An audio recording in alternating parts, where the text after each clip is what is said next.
अस्सलाम वालेकुम, welcome to my channel. आप देख रहे हैं kitchen with Disha YouTube channel. आज मैं आपको बहुत ही इजी रेसिपी के साथ क्रॉसेंट बन बनाना सिखाऊंगी। बहुत ही इजी रेसिपी है, ये बिल्कुल बेकरी स्टाइल बन है। ये क्रॉसेंट्स की रेसिपी नहीं है, वो इंशाल्लाह फिर कभी। और आज जो रेसिपी मैं लेके आई हूँ वो क्रॉसेंट बंस की रेसिपी है, जो कि बेकरी स्टाइल है। बहुत ही ईजी रेसिपी है। चलें जी वीडियो को स्टार्ट करते हैं। तो सबसे पहले आपको चाहिए 3 कप जो है आपको मैदा चाहिए, जिसे आप पहले ही छान के रख लें। और उसके बाद चाहिए आपको 2 टेबलस्पून चीनी, आइसिंग शुगर भी आप यूज़ कर सकते हैं। और 4 टेबलस्पून आपको चाहिए यहाँ पे घी, आप इसकी जगह बटर भी यूज़ कर सकते हैं। नमक आपको चाहिए 1 टेबलस्पून। एक आपको अंडा चाहिए रूम टेम्परेचर पे। और 2 टेबलस्पून आपको इंस्टेंट यीस्ट चाहिए। तो ये सारी चीज़ें हैं जो कि यूज़ होंगी डो बनाने के लिए। तो चलें जी डो बनाना शुरू करते हैं। बहुत ही इजी रेसिपी है और बच्चों को तो ये बहुत अच्छे लगते हैं बन। तो यहाँ पे मैदे के अंदर आप डाल दें इंस्टेंट यीस्ट, और यीस्ट के बाद आप डाल दें इसके अंदर नमक 1 टेबलस्पून, और साथ ही इसके अंदर ऐड कर दें शुगर। और इन ड्राई चीज़ों को आप पहले अच्छी तरह मिक्स कर लें, और इनको मिक्स करने के बाद आप इसके अंदर ऐड कर दें घी। घी को ऐड करने के बाद आपने पहले घी को अच्छी तरह मिक्स करना है मैदे के अंदर। जब घी मिक्स हो जाएगा तो इसके बाद बाकी हम इसके अंदर चीज़ें ऐड करेंगे। आपने एकदम से सारी चीज़ें इसके अंदर ऐड नहीं करनी। घी को मिक्स करने के बाद आप इसमें अंडा ऐड करें फेंट के, और उसके साथ नीम गर्म पानी ऐड करें और मैदे की डो बना लें। और बहुत ज़्यादा डो हार्ड भी नहीं होनी चाहिए, बहुत ज़्यादा सॉफ्ट भी नहीं होनी चाहिए। आपने अच्छी तरह इसको गूंदना है। और गूंदने के बाद आप देख लें कि इस तरह की डो होनी चाहिए। बहुत ज़्यादा सॉफ्ट भी नहीं होनी चाहिए और बहुत ज़्यादा हार्ड भी नहीं होनी चाहिए। तो अब आप यहाँ पे देखें कि ये डो बिल्कुल तैयार है। अब मैं इसको राइस होने के लिए छोड़ दूँगी 2 घंटे के लिए। आपने इसे किसी गर्म जगह पे रखना है, और आप इसे फ्रिज में मत रखिएगा, वो इसलिए क्योंकि फिर ये राइस नहीं होती। और अब मैं इसको कवर करके गर्म जगह पे रख दूँगी। तो अब आप यहाँ पे देखें कि 2 घंटे हो गए हैं और ये डो राइस हो चुकी है, ये साइज़ में भी डबल हो चुकी है। तो अब मैं इसकी जितनी भी एयर है वो मैं निकाल लूँगी, और एयर निकालने के बाद मैं इसको डो को अच्छी तरह दोबारा गूँधूँगी, ताकि जो इसके अंदर बबल्स वगैरह हैं वो बिल्कुल ख़त्म हो जाए और एक सही सी डो हमारे पास रेडी हो जाए। तो यहाँ पे देख लें कि डो बिल्कुल तैयार है। और अब मैं इसको 2 पार्ट में डिवाइड कर लूँगी, और डिवाइड करने के बाद हम इसके बंस बनाना शुरू करेंगे।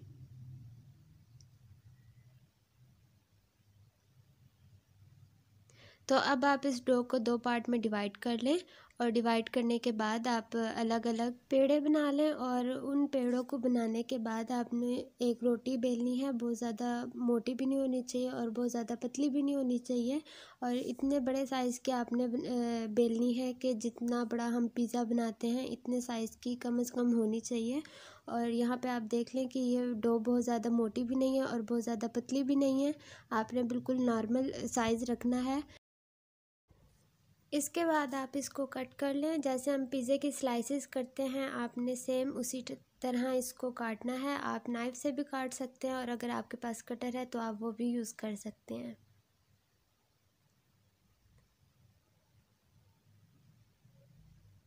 इसको कट करने के बाद आप अलग अलग रख दें, और अलग रखने के बाद फिर मैं आपको नेक्स्ट स्टेप बताती हूँ कि हमने क्या करना है। तो क्रूस्टोन बनाने के लिए आपको स्ट्रेच करना है। एक पीस लेना है, आप उसे थोड़ा सा स्ट्रेच कर लें। आपने इतना स्ट्रेच करना है कि ये जो है डो बिल्कुल भी ना टूटे, और ऐसा भी ना हो कि स्ट्रेच बिल्कुल भी ना हो। आपने बस नॉर्मल से ऐसे खींचना है, और खींचने के बाद आपने इसे रोल करना है, ठीक है। और इतना ज़्यादा भी नहीं खींचना कि ये बिल्कुल डो जो है वो टूट जाए और ख़राब हो जाए।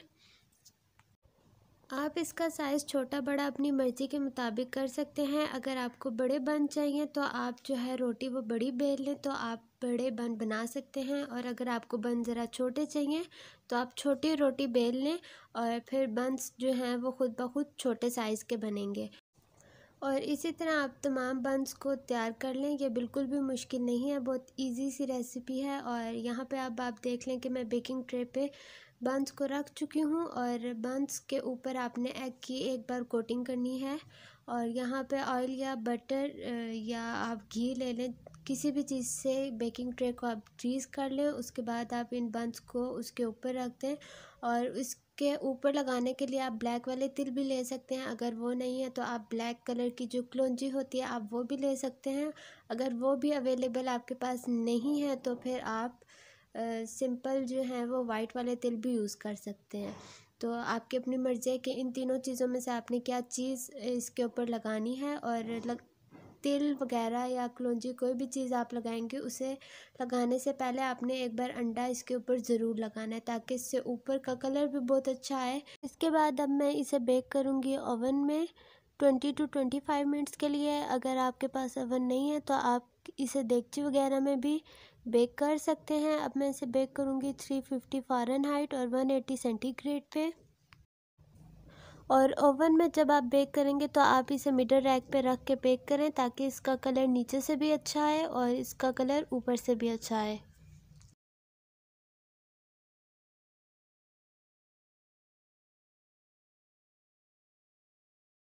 तो अब आप यहाँ पे देखें कि ये बंस जो हैं बिल्कुल रेडी हैं और बहुत ही मज़े के तैयार हुए हैं।